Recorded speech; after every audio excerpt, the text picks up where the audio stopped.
Hi guys, good morning. So ఇలా మనం review engagements గురించి స్టాండర్డ్స్ చూద్దాము, కంప్లీట్ చేద్దాం ఈరోజు. ఎస్ఏ 2400 అండ్ ఎస్ఏ 2410 ఆ రెండు క్లియర్ చేద్దాము.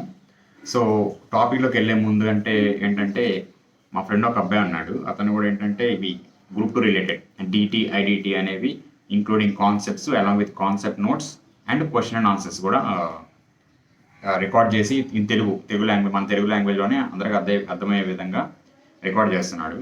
అవి యూట్యూబ్లో అప్లోడ్ చేస్తాను, చిన్ను చౌదరి క్లాస్ అని చెప్పి. ఒకవేళ మీకు గ్రూప్ 2 నీడ్ ఏమన్నా ఉంటే డిటి ఐడిటి అనేది ఒకసారి ట్రై చేయండి, చూడండి ఒకసారి. ఆల్రెడీ ఐడిటి క్లాస్ పెట్టినాడు అనుకుంటాను, 3 క్లాస్ పెట్టినాడు. ఒకసారి చెక్అవుట్ చేయండి. ఇన్ కేసు నచ్చితే మీరు ప్రొసీడ్ అవ్వండి. నోట్స్ కూడా టెలిగ్రామ్ ఛానల్ అవన్నీ ఉన్నాయి, అతను డిస్క్రిప్షన్లో ఇస్తాడు. నేను మాత్రం ఛానల్ లింక్ ఇస్తాను మన డిస్క్రిప్షన్లో అండ్ కామెంట్ సెక్షన్లో. ఒకసారి వెళ్ళి చెక్అవుట్ చేయండి. ఓకే, చిన్ను చౌదరి క్లాస్ అని ఉంటుంది. డిటిఐడిటి అవసరం ఉంటే ఒకసారి చూసుకోండి. ఓకేనా? సరే, ఇప్పుడు మనం ఫర్దర్గా టాపిక్స్లోకి వెళ్ళిపోదాం.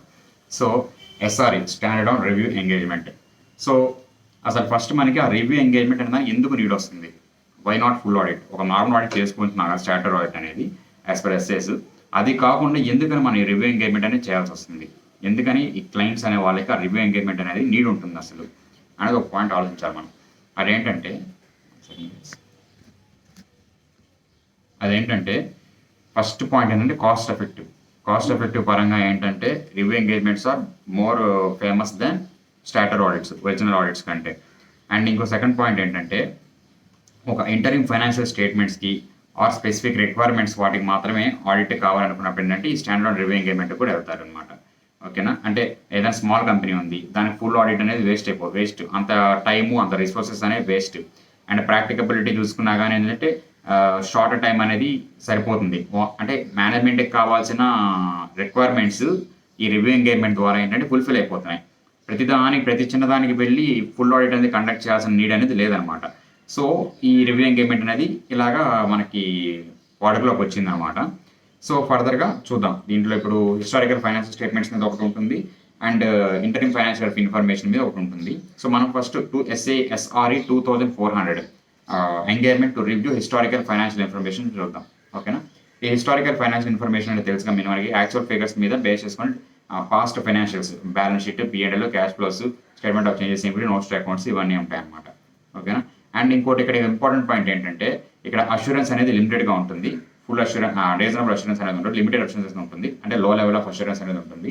అండ్ ఇక్కడ ఒపీనియన్ డిస్క్లోజ్ చేయడం కూడా ఏంటంటే పాజిటివ్ ఫ్రేజ్లో ఇవ్వరు, నెగిటివ్ ఫ్రేజ్లో ఇస్తారన్నమాట. నెగిటివ్ ఫ్రేజ్ అంటే ఎలా అంటే nothing has come to our attention to suggest that finance statements are not fairly presented. అంటే ఏది అయినా రాంగ్గా ఉంటేనే ఇక్కడ ఒపీనియన్ అనేది ఇస్తారనమాట.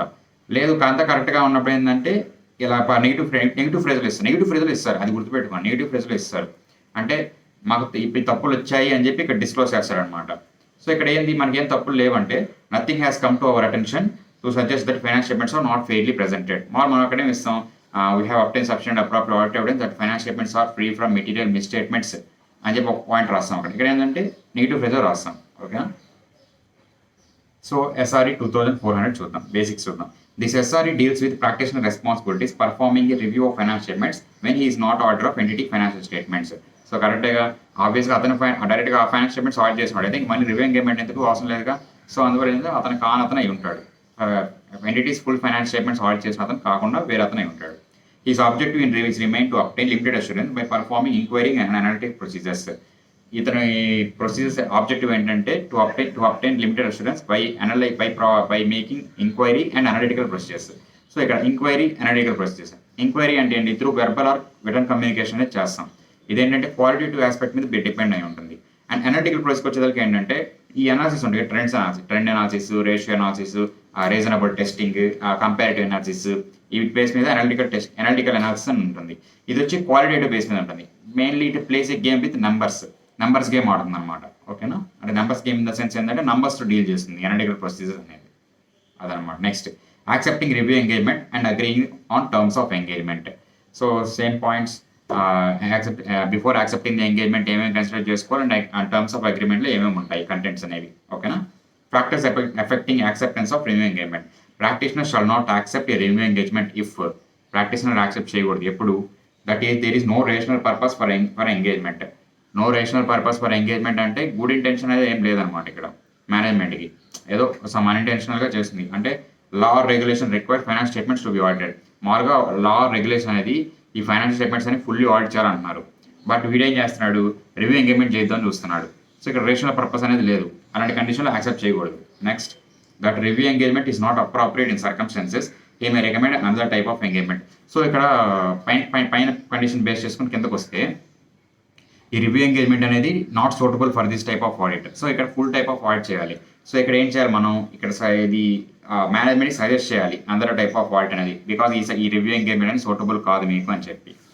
Next, practitioner has reason to believe that ethical requirements including independence will not be satisfied. So independence requirement అనేది ఇక్కడ సాటిస్ఫై చేయలేకపోతున్నాడు, అప్పుడు ఆబ్వియస్గా అసలు యాక్సెప్ట్ చేయకూడదు. Practitioner's preliminary understanding indicates that information needed to perform review engagement is likely to be unavailable or unreliable. Information అనేది అవైలబుల్గా లేదు are అన్రిలయబుల్గా ఉంది. Practitioner has cause to doubt managements integrity.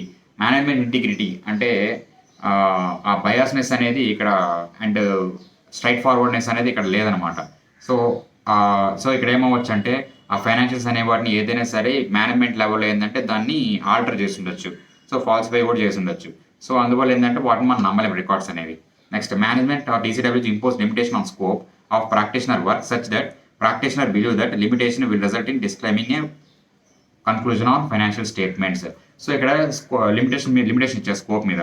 So because ఈ limitation of scope వల్ల ఏమవుతుందంటే ఆ sufficient appropriate audit evidence అనేది obtain చేయలేకపోవచ్చు.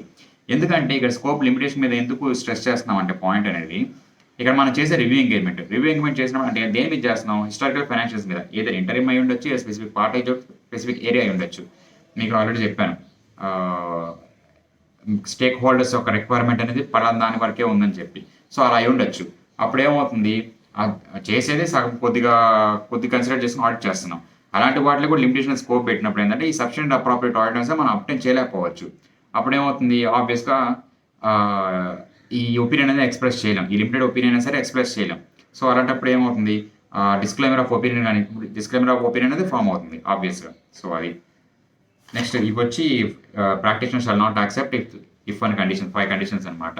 ఒకటి ఏంటంటే నో రేషనల్ పర్పస్ ఏం లేదు, ఇది అప్రాపరేట్ ఆడిటింగ్ కాదు. నెక్స్ట్ ఏంటంటే ఎథికల్ రిక్వైర్మెంట్స్ అనేవి ఫుల్ఫిల్ అవ్వలేదు. నెక్స్ట్ ఇన్ఫర్మేషన్ అనేది అన్రిలయబుల్ ఆర్ అన్అవైలబుల్. నెక్స్ట్ ఏంటంటే doubt regarding management's integrity and limitation on scope. Next వచ్చి preconditions for accepting a review engagement. So ఈ పాయింట్ వచ్చి మనకి లాస్ట్ నవంబర్ 24 ఎగ్జామ్స్లో ఇచ్చాడు, సేమ్ ఇదే point, pre conditions for accepting a review engagement అని చెప్పి. సో పెద్ద కాంప్లికేషన్ ఏమి ఉండదు. Determine weather financial reporting framework applied in preparation of finance statement is acceptable. So first నుంచి మాట్లాడుకుంటుంది ఫైనాన్షియల్ రిపోర్టింగ్ ఫ్రేమ్వర్క్ అనేది యాక్సెప్టబుల్గా కాదా. Obtain agreement from management that it acknowledges responsibility for preparation and presentation of finance statements as per financial reporting framework. So preparation and presentation of finance statements అనేది management responsibility. Design, implementation and maintenance of internal controls to enable preparation of finance statements that are free from material misstatements. So ఇక్కడ ఏంటంటే internal controls regarding design implementation and maintenance of internal controls అనేది ఎందుకోసం, for preparation and presentation of finance statements which are free from material misstatement. So financial statements అనేవి free from material misstatement అంటే misstatements అనేది occur అవ్వకుండా చేయడానికి కొన్ని internal controls అనేవి internal controls అనేవి ఇంప్లిమెంట్ చేయాలి. ఆ ఇంప్లిమెంటేషన్ సంబంధించి కంట్రోల్స్ అనేవి చూసుకోవాలన్నమాట. ఓకేనా. Next, provide the practitioner with all information relevant to preparation and presentation of finance statements. ఏ ఇన్ఫర్మేషన్ కావాలో అదంతా ప్రొవైడ్ చేయాలి. A additional information that practitioner request, ఏ ఇన్ఫర్మేషన్ అయితే అడిషనల్గా మేనేజ్మెంట్ రిక్వెస్ట్ చేస్తున్నాడో ఆ ఇన్ఫర్మేషన్ అయితే ప్రొవైడ్ చేయాలి. Unrestricted access to those within entity from whom practitioner can obtain evidence. So ఇదేంటంటే ఏదైనా రికార్డ్స్ కానీ ఎంప్లాయీస్కి కానీ ఏదైనా మాట్లాడాలన్నా తీసుకోవాలన్నా కానీ ప్రాక్టీషనర్కి ఏంటంటే అన్రిస్ట్రిక్టెడ్ యాక్సెస్ అనేది ఇచ్చేయాలి. సో అంతేగాని లిమిటేషన్ అనేది ఇంపోజ్ చేయకూడదు. ఈ రికార్డ్స్ మాత్రమే వాడుకోండి, పలానా ఎంప్లాయీస్తోనే మాట్లాడాలి, ఈ ఇన్ఫర్మేషనే మాట్లాడాలి, అదేం ఉండకూడదు. ఫుల్ ప్లెడ్జ్డ్ యాక్సెస్ అనేది ఇచ్చేయాలి. So these are the preconditions అనమాట. Next, agreeing on terms of engagement. Practitioner shall agree terms of review engagement with management or TCWG prior to performing engagement. Agreed terms of engagement shall be recorded in engagement letter. So, ఇక్కడ చెప్పాల్సింది ఏం లేదు. Next, performing review engagement. Okay, acceptance అనేది అయిపోయింది. ఇప్పుడు performing review engagement ఎలా, overview of performing review engagements after it's acceptance. So ఎలా overview ఏంటి చూద్దాం.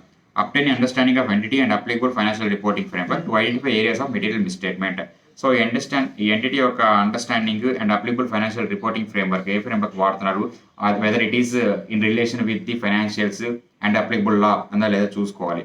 ఎందుకోసం ఈ material financial statements material misstatements అని ఏమైనా ఉన్నాయా అని మనం తెలుస్తుంది దానికోసం. Determine materiality for financial statements as a whole. So materiality level అనేది ఇక్కడ టెస్ట్ చేయాలి. యాజ్ ఎ ఫైనాన్షియల్ స్టేట్మెంట్స్ హోల్గా ఏ లెవెల్లో ఉంటుంది, ఏ లెవెల్లో చూడాలని చెప్పి. Next design and perform inquiry and analytical procedures. So ఇక్కడ ఎస్ఆర్ఈ 2400 మెయిన్ మన point inquiry and analytical procedures. So దీని యొక్క డిజైన్ అండ్ పర్ఫార్మెన్స్ ఎలా ఉంటుందో చూద్దాం. ఫస్ట్ ఇంక్వైరీకి చూద్దాం, ఓకేనా. Why inquiry is important in review. In review, inquiry includes seeking information from management and other persons within the entity as practitioner considers appropriate. So ఇక్కడ ఏంటంటే మేనేజ్మెంట్ దగ్గర నుంచి and other persons with in the entity like employees ఎవరి దగ్గర నుంచి అయితే matter అనేది enquiry చేసి తీసుకోవాలి through verbal communication return communication అనేది ద్వారా ఇన్ఫర్మేషన్ అనేది తీసుకోవాలి. ఎందుకు ఈ ప్రాక్టీషనర్ అనేవాడు ఆ ఒపీనియన్ అనేది ఫామ్ అయ్యేదానికి ఈ ఇన్ఫర్మేషన్ యూజ్ అవుతుంది. Next evidence obtained through inquiry is principal source of evidence about management's intent. So ఇది ప్రిన్సిపల్ సోర్స్గా కన్సిడర్ చేస్తాం. Management stated reasons for choosing particular action may provide relevant information to corroborate evidence obtained. So ఈ enquiry చేయడం వల్ల ఏదైతే information obtain చేశామో and ఆ practitioner కూడా ఏ ఇన్ఫర్మేషన్ అయితే అబ్టైన్ చేశాడో personally by performing the procedures, ఈ మేనేజ్మెంట్ ఇచ్చిన ఇన్ఫర్మేషన్ అనేది త్రూ ఎంక్వైరీ దీనికి కొరాబరేట్ ఎవిడెన్స్గా యూజ్ అవుతుంది. సో అంటే దాని యొక్క అష్యూరెన్స్ అనేది పెంచుతుంది అనమాట ఆ లెవెల్ని, ఓకేనా. Performing inquiries procedures also assist practitioner in obtaining understanding of entity and its environment to identify areas where material misstatements are likely to arise in financial statements. So ఈ పాయింట్ ఫస్ట్ పైన చెప్పాము ఏంటంటే obtaining understanding of the entity and its environment and its financial reporting framework ఏంటంటే ఇది తెలుసుకోవడం వల్ల ఏంటంటే మన మెటీరియల్ మిస్టేట్మెంట్స్ అనేవి ఫైనాన్షియల్ స్టేట్మెంట్స్లో ఎక్కడ అరైజ్ అవ్వచ్చు అనేది మనం ఫైండ్ అవుట్ చేసుకోవచ్చు అనమాట. So this is the importance regarding inquiry, ఓకేనా. ఏమేమి ఉన్నాయి, seeking information from the management and other employees. Next ఏంటంటే ఎంక్వైరీ ద్వారా కలెక్ట్ చేసిన ఇన్ఫర్మేషన్ ప్రిన్సిపల్ సోర్స్, అది కొరాబరేట్ ఎవిడెన్స్కి అష్యూరెన్స్ మోర్ వాల్యూ అనేది యాడ్ చేస్తుంది. దాని తర్వాత వచ్చి understanding the entity and its environment and its applicable financial reporting framework for identifying the material misstatements that are likely to occur in financial statements, ఓకేనా, as a whole. Next analytical procedures. Why analytical procedures are important in review. Same అదే ఉంటుంది చూడండి. Identifying inconsistencies from expected trends or values. మీకు already analytical procedure అంటే ఇప్పుడు చెప్పాను, ఓకేనా. Inconsistencies, ఆ ట్రెండ్స్ అనే వాళ్ళు ఇన్కన్సిస్టెన్సీస్ ఏమన్నా ఉందా. Obtaining understanding of entity and its environment, same point. Providing corroborative evidence for enquiries already performed. So enquiry ద్వారా ఎంక్వైరీ అనేది అనే ప్రొసీజర్ మనం పర్ఫామ్ చేయడం వల్ల మనం అబ్టైన్ చేసిన కొరాబరేటివ్ ఎవిడెన్స్ అనే దానికి ఈ అబ్టైన్ చేసిన ఎవిడెన్స్కి అనలిటికల్ ప్రొసీజర్ అనేది కొరాబరేటివ్ ఎవిడెన్స్గా యూజ్ అవుతుంది. Next serving and additional procedures where when practitioner becomes aware of matter that cause him to believe that financial statements may be materially misstated. So in case ప్రాక్టీషనర్కి ఒక belief ఉంది లోపల, ఈ material ఒక doubt ఉంది ఏంటి ఈ ఫైనాన్షియల్ స్టేట్మెంట్స్ అనేవి మెటీరియలే మిస్టేట్ అయి ఉన్నాయేమో అని చెప్పి. సో అప్పుడు ఏం చేయాలంటే అడిషనల్ ప్రొసీజర్స్ అనేవి పర్ఫార్మ్ అని చేయాలని చెప్తున్నాడు ఇక్కడ. So these is the importance of analytical analysis. Next perform procedures to address specific circumstances. So ఇప్పుడు వరకు మనం డిస్కస్ చేసిందంటే ఓవర్వ్యూ. ఈ పెర్ఫార్మింగ్ ప్రొసీజర్స్ రిగార్డింగ్ ఎస్ఆర్ఈ ఇదేంటంటే ఓవర్వ్యూ అనమాట, ఎలా పర్ఫామ్ చేస్తాం. ఇప్పుడు మనం డిస్కస్ చేయబోయేది అంటే ఒక స్పెసిఫిక్ సర్కమ్స్టాన్స్లో మనం ఏ విధంగా ప్రొసీజర్స్ అనేది పర్ఫామ్ చేయాలి అనేది పాయింట్. సో సింపుల్గా ఉంటుంది, పెద్ద ప్రాబ్లం ఇంకా.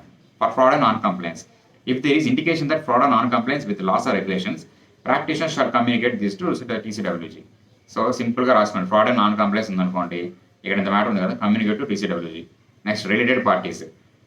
సో మన ప్రాక్టీస్ అనేవి అలర్ట్గా ఉండాలి. ఏమైనా రిలేటెడ్ పార్టీ రిలేషన్షిప్స్ ఆ ట్రాన్సాక్షన్స్ ఏమైనా ఉన్నాయా, అవి ప్రీవియస్గా ఆడిటర్కి ఏమైనా డిస్క్లోజ్ చేయలేదా అని చెప్పి చూసుకోవాలి. ఆడిటర్ ఇన్ ద సెన్స్ ప్రాక్టీషనర్కి ఏమైనా డిస్క్లోజ్ చేయలేదా లేదా చూసుకోవాలి, అది రిలేటెడ్ పార్టీస్. సబ్సిక్వెంట్ ఈవెంట్స్ అంటే ఏంటి, after the financial balance sheet date అంటే రిపోర్టింగ్ డేట్ మధ్య ఆడిట్ రిపోర్ట్ డేట్ మధ్య ఏమైనా ట్రాన్సాక్షన్స్ కానీ అయితే వాటి యొక్క అడ్జస్ట్మెంట్స్ ఏమైనా చేయాల్సి ఉందా అనేది పాయింట్స్ ఒకసారి చూసుకోవాలి. అదేంటంటే practitioner becomes aware of events occurring between date of finance statements and date of report that require adjustment or disclosure, he shall request management for adjustment or disclosure. ఆ డిస్క్లోజర్స్ ఏమైనా చేయాల్సింది కానీ ఉంటే మేనేజ్మెంట్ రిక్వెస్ట్ చేయండి అని చెప్పి. Next going concern. If practitioner becomes aware of events or conditions that may cast significant doubt on the entity's ability to continue as a going concern, he shall inquire management about the plans for future actions and their feasibility. So ఇక్కడ practitioner కూడా enquiry చేయాలి going concern related. అంటే వీళ్ళ future actions అనేవి ఏంటి, అంటే ఆ plans ఏంటి, అంటే విత్ ఇన్ ఈ liabilities and short term liabilities కానీ లాంగ్ టర్మ్ లైబిలిటీస్ కానీ పే చేయడానికి మీ దగ్గర ఫండ్స్ ఉన్నాయా లేదా, దానికి సంబంధించిన ఆ ఫండ్స్ అనేవి ఎక్వైర్ చేయడానికి మీ ఫ్యూచర్ ప్లాన్స్ ఏంటి ఎంక్వైరీ చేయాలి. తర్వాత evaluate results of enquiries to consider whether management responses provide sufficient basis to continue to present financial statements as going concern basis or to conclude regarding entity's ability to continue as going concern. So enquiries ద్వారా ఈ results అనేవి update చేసి avoid చేయాలి వాటిని. ఇది ఈ results ద్వారా going concern అనేది కంపెనీకి సూటబుల్లా కాదా అని మన ప్రాక్టీషనర్ కూడా ఐడెంటిఫై చేయాలి. Next using work of others. In performing review it may be necessary for practitioner to use work perform by other practitioners or expert. So sometimes ఈ work experts by help అనేది తీసుకోవాల్సి రావచ్చు. If practitioner uses work perform by others, in case కానీ ఆ work అనేది use చేసుకుని కానీ ఉంటే, he shall take appropriate steps to be satisfied that work performed is adequate for his purpose. So work అనేది తీసిన ఓకే పర్ఫామ్ చేశారు, ఆ వర్క్ అనేది అడిక్వేట్గా ఉందా లేదా పర్ఫామ్ చేసినంత వరకు అని చెప్పి అనలైజ్ చేసుకోవాలి. ఓకేనా. These are the various circumstances in which procedures to be performed. So ఎన్ని కండిషన్ 5 పాయింట్స్ అనమాట. Fraud and non compliance, related parties, subsequent events, going concern, using the work of others. సింపుల్గానే ఉంటుంది, పెద్ద కష్టమేం కాదు. ఓకేనా. నెక్స్ట్ ఒక performing additional process on becoming aware that financial statements are material misstatement ఉంది. అది అసలు పాయింటే కాదు అసలు, అది వదిలేసేయండి. Next written representations. Practitioners shall request to provide written representation that management has fulfilled its responsibility for preparation of financial statements as per financial reporting framework and has provided practitioner with all information and access. All transactions have been recorded in financial statements. So management దగ్గర ఏం తీసుకోవాలి, financial statements అనేవి full ప్లెజర్గా prepare చేశారు లేదా, and it is the responsibility of the management, and all transactions and records అనేవి financial statement effect అయ్యేలా చూపించారా లేదా అని చెప్పి రిటర్న్ రిప్రజెంటేషన్ తీసుకోవాలి. Next practitioner shall also request return representation from management has disclose to practitioner that కొన్ని disclose అనేవి చేయాలి, ఆ డిస్క్లోజ్ అనేవి చేశారా లేదా అని చెప్పి దాని మీద రిటర్న్ రిప్రజెంటేషన్ తీసుకోవాలి. ఏంటది, significant facts relating to any frauds or suspected frauds, ఏమైనా ఫ్రాడ్స్ జరిగినాయా ఆర్ ఫ్రాడ్స్ జరగడానికి ఏమైనా అవకాశాలు ఉన్నాయా అనేది చూసుకోవాలి. Next non compliance with laws and regulations, ఏదైనా నాన్ కంప్లైన్స్ అనేది చేశారా, and all related party transaction and relations, related party transaction and relations కానీ ఏమన్నా ఎంటర్ అయ్యారా. Next subsequent events regarding adjustment or disclosure have adjusted or disclosed. So ఇలా discuss చేసాం కదా, ఈ సబ్సిక్వెంట్ ఈవెంట్స్ అనేవి which are to be adjusted, అవి adjust చేశారా లేదా. Next all information related to use of going concern సంబంధించిన ఇన్ఫర్మేషన్ అంతా ప్రొడ్యూస్ చేస్తారా లేదా. Next if management does not provide the written representation, practitioner shall discuss matter with మేనేజ్మెంట్తో discuss చేయాలి. Reevaluate integrity of management, ఆ integrity of management ఏంటంటే మళ్ళీ reassess చేయాలి. Next take appropriate actions including determining the possible effect of conclusions in practitioner's report as per this SRA. So ఈ SRA standard ప్రకారం ఏంటంటే ఈ ప్రాక్టీషనర్ యొక్క రిపోర్ట్ మీద ఈ రిటర్న్ రిప్రజెంటేషన్ ఇవ్వనందువల్ల ఏమైనా ఎఫెక్ట్ ఏమైనా పడుతుందా అనేది కన్సిడర్ చేయాలి. ఇవి return representations. Next practitioner conclusion on finance statements. So ఇక్కడ కన్క్లూజన్స్ అంటే ఏంటంటే opinions, unmodified conclusion, modified conclusions. ఇక్కడ ఒపీనియన్స్ అనుకుంటే అంటే కన్క్లూజన్స్ అంటాడు. ఓకేనా. ఇక్కడ చేంజ్ ఏముండదు, సేమ్ అదే అన్మాడిఫైడ్ ఒపీనియన్ అంటే మనం ఏమైతే కన్సిడర్ చేస్తామో అదే ఏంటి, nothing has come to his attention that financial statements are not prepared as per applicable financial reporting framework. మనం అక్కడ ఏం రాస్తాం, as obtained substantial and appropriate audit evidence and these financial statements are wholly free from material misstatements అని disclose చేస్తాం. ఇక్కడ ఏంటంటే negative ఫ్రేజ్లో కాబట్టి negative ఫ్రేజ్లో చెప్తున్నాడు. సేమ్ అదే విధంగా క్వాలిఫైడ్ కన్క్లూజన్ చూద్దాం. Practitioner shall express A qualified conclusion when he obtain sufficient appropriate audit evidence concludes that misstatements are material but not pervasive, or practitioner is unable to obtain sufficient appropriate evidence but he concludes that possible effects of undetected misstatements of finance statements could be material but not pervasive. అది qualified opinion. So adverse opinion and disclaimer of opinion ఎలా express చేస్తారో మీకు తెలుసు కదా. ఇక్కడ conclusions, opinions అనకూడదు, conclusions అనాలి. ఓకేనా, ఇది ఒక పాయింట్. ఎలా చేస్తారో తెలుసు కన్క్లూజన్స్. సో ఆ పాయింట్స్ మీద చేస్తాం అనమాట. నెక్స్ట్ డాక్యుమెంటేషన్ ఎలా ఉంటుందో చూద్దాం. Practitioners shall document following aspects of engagement in a timely manner: nature, timing, extent of procedures performed to comply with this SRE and applicable legal requirements. So ఈ ఎస్ఆర్ఈతో comply అవుతూ and legal requirements comply అవుతూ మనోడు nature timing extent of process perform అనేది అప్రాప్రియేటా కదా check చేయాలి. Nature timing extent of process అంటే మీకు already చెప్పాను ఎంత, ఎప్పుడు, ఎక్కడ అని చెప్పి. Next while documenting nature timing extent of process performed, practitioner shall record who performed the work and who reviewed the work. So ఈ నేచర్ టైమింగ్ ఎక్స్టెన్షన్స్ ఆఫ్ ప్రొసీజర్స్తో పాటు డాక్యుమెంట్ చేసేటప్పుడు ప్రాక్టీషనర్ అనేవాడు కొన్ని రికార్డ్ చేయాలి. ఆ రికార్డ్స్ ఏంటి, హూ పర్ఫార్మ్, ఆ work అనేది ఎవరు పర్ఫార్మ్ చేస్తారో ఆ వర్క్ అనేది ఎవరు రివ్యూ చేస్తారని చూడాలి. Next results obtain from procedures and practitioner conclusions formed on base of those results. So ఈ nature timing extension of procedures అని పర్ఫార్మ్ చేయడం వల్ల అతను ప్రొసీజర్స్ అని ఏమేమి పర్ఫార్మ్ చేశాడు, ఆ ప్రొసీజర్స్ అని పర్ఫార్మ్ చేయడం వల్ల ఇతను ఏ కన్క్లూజన్స్ అని రీచ్ అయ్యాడు అనేది నోట్ చేయాలి. Next significant matters arising during engagement, practitioner's conclusion and significant judgements made in reaching these conclusions. So significant matters మీద కొన్ని ఆర్డర్ అనే ప్రాక్టీషనర్ అనేవాడిని కొన్ని కన్క్లూజన్స్ అని రీచ్ అవుతాడు. ఆ కన్క్లూజన్స్ రీచ్ చేయడానికి వాట్ ఈస్ ద బేసిస్, ఆ బేసిస్ ఏంటని చెప్పి మనం డిస్కస్ చేసుకోవాలి. ఓకేనా, ఇవి డాక్యుమెంట్ చేయాలి. సో ఇంకా నెక్స్ట్ రిపోర్ట్ పాయింట్ ఉంటుంది. రిపోర్ట్ పాయింట్ మనం ఆల్రెడీ డిస్కస్ చేసిందే, ఎలా రాసుకోవాలని చెప్పి. సో ఇంతటితో బేసిక్ మ్యాటర్ అయిపోయింది. నెక్స్ట్ కాకపోతే కొన్ని అడిషనల్ టాపిక్స్ ఇచ్చిన 2 టాపిక్స్ పెద్ద ఇంపార్టెంట్ ఏం కాదు, చూపిస్తాను కాకపోతే.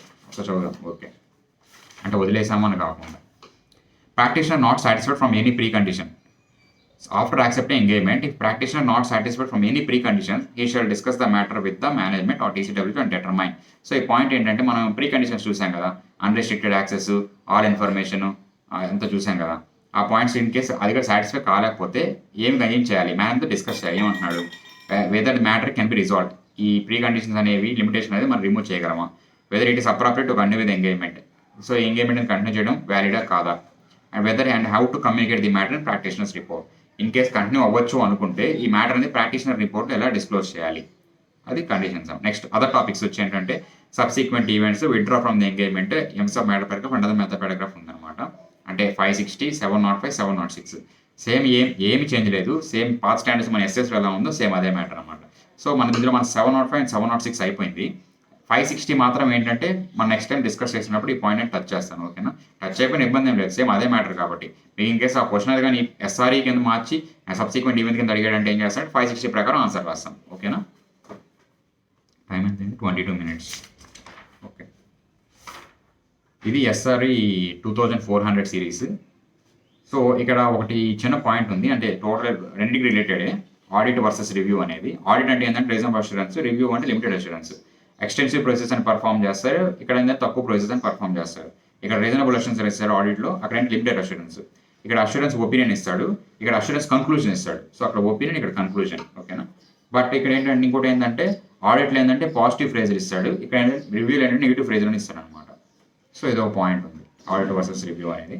సో ఇంత తర్వాత ఎస్ఏ 2400 కంప్లీట్ అయింది. ఏమేమి చూసాము, before accepting what are the factors consider చేయాలి చూసాము, ప్రీ కండిషన్స్ చూసాము, దాని తర్వాత perform the review engagement overview చూసాం, ఏంటి ఎంక్వైరీకి అనలిటికల్ ప్రొసెస్కి.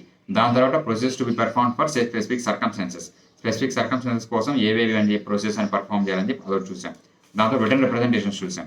రిటర్న్ రిప్రజెంటేషన్స్ తర్వాత కన్క్లూజన్స్ చూసాం. కన్క్లూజన్స్ అయితే ఏం చేంజ్ లేదు except unmodified ఒపీనియన్లో O negative phrase ఇస్తున్నాడు కాబట్టి అదొకటి ఇక్కడ యాడ్ చేశారు పాయింట్. మిగతా 3 qualified, adverse and disclaimer of opinion same ఉంటుంది, ఏం చేంజ్ ఉండదు. ఓకేనా, నెక్స్ట్ డాక్యుమెంటేషన్స్ చూసాం, nature timing extension of procedures to be performed అది చూసాము. తర్వాత రిపోర్ట్ పాయింట్ నార్మల్ అనుకున్నాము, ఇంకా అడిషనల్ టాపిక్స్ కూడా చూసాము. సో అంతే, ఇంతకు మించి మనకేం లేదు.